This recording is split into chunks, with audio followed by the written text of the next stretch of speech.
Chaitali school, ওখানে সরস্বতী পুজোর দিন করে খিচুড়ি আলুর দম দেওয়া হয়েছিল আর লুচি দেওয়া হয়েছিল। ওরা আলুর দম খায়নি, ওরা লুচি খেয়েছিল। যে 4টে লুচি খেয়েছে তার খুব পায়খানা বমি, আবার আরেকজনও যে 4টে লুচি খেয়েছে তারও খুব পায়খানা বমি, আর আরেকজন লুচি খেয়েছে, আলুর দম খেয়েছে, প্রসাদও খেয়েছে, তারও খুব পায়খানা বমি। আর দুজন যারা খেয়েছে তাদের পায়খানা হয়নি, তাদের বমি হয়েছে।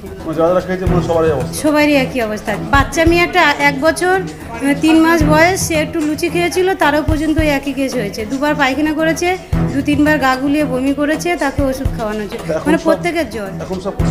সবই এই হসপিটালে, মিনাখা হসপিটালে ভর্তি আছে। সরস্বতী পুজো উপলক্ষে খিচুড়ি প্রসাদ খেয়ে অসুস্থ 50, হাসপাতালে ভর্তি। উত্তর 24 পরগনার বসিরহাট মহকুমার মিনাখা ব্লকের মধ্য চৈতলে একটি বিদ্যালয়ের ঘটনা।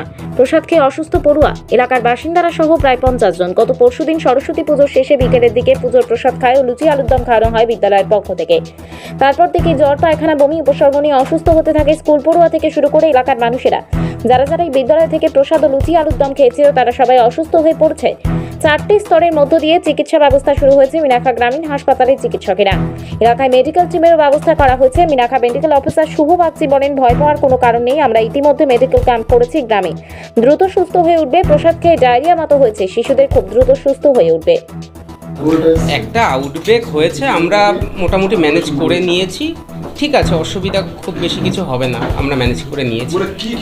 অ্যাকচুয়ালি ওই সরস্বতী পুজোর বোধহয় প্রসাদ খেয়েছিল, সঙ্গে আপনার ওই লুচি আর আলুর দম ছিল। আমরা যা খবর পেয়েছি, আমরা অ্যাকচুয়ালি যেসব পেশেন্ট আমাদের অ্যাডমিট আছে বা আমাদের অ্যাকচুয়ালি আমরা 4টে লেভেলে পরিষেবা দিচ্ছি, তো সবার থেকেই যা খবর পেলাম যে ওই লুচি আলুর দম আর হচ্ছে আপনার প্রসাদ, এটা পরশুদিন খেয়েছিল। আর বেসিক্যালি কাল রাতে 2-1 জন আসছিল। অ্যাকচুয়ালি আজকে ভোর থেকেই বেশি করে পেশেন্ট আসা শুরু হয়েছে।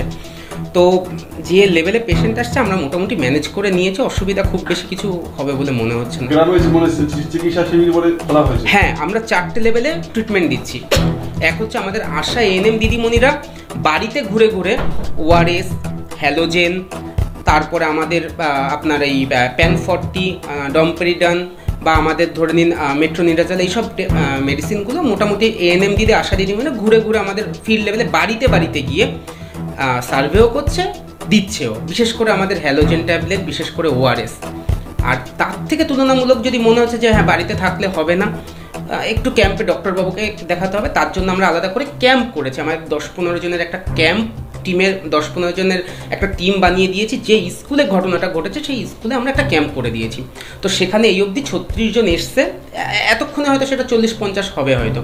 তো সেখান থেকে আমরা যারা একটু মোটামুটি একটু বেশি পায়খানা বমি টমি হচ্ছে তাদেরকে আমরা ক্যাম্পে ডক্টরবাবুদের দিয়ে, 4 জন ডক্টর আছে, অনেক সিএইচও আছে, 10-15 জনের টিম আছে, মোটামুটি ক্যাম্পে আমরা তাদেরকে ম্যানেজ করে দিচ্ছি। ফার্স্ট হচ্ছে ফিল্ড লেভেল বাড়ি বাড়ি ঘুরে, সেকেন্ড হচ্ছে ক্যাম্প, থার্ড হচ্ছে আমাদের একটা পিএইচসি আছে নিমিচি বলে, সেখানেও আমাদের ডক্টরবাবু নার্সরা সব আছেন, সেখানেও আমরা ম্যানেজ করছি। ফোর্থ হচ্ছে আমাদের যারা ওখানেও ম্যানেজ হবে না তাদের জন্য আমরা আরএইচে ব্যবস্থা করে দিয়েছি। আরএইচে মোটামুটি আমাদের এখন 22 জন অ্যাডমিট আছে, আশা করছি সব ম্যানেজ করে নেব। এখনও অবধি সব ম্যানেজের মধ্যেই আছে। মোটামুটি যেরকম সিচুয়েশন হচ্ছে সেরকমভাবে আমরা মোটামুটি ম্যানেজ করছি, আশা করছি ম্যানেজ হয়েও যাবে।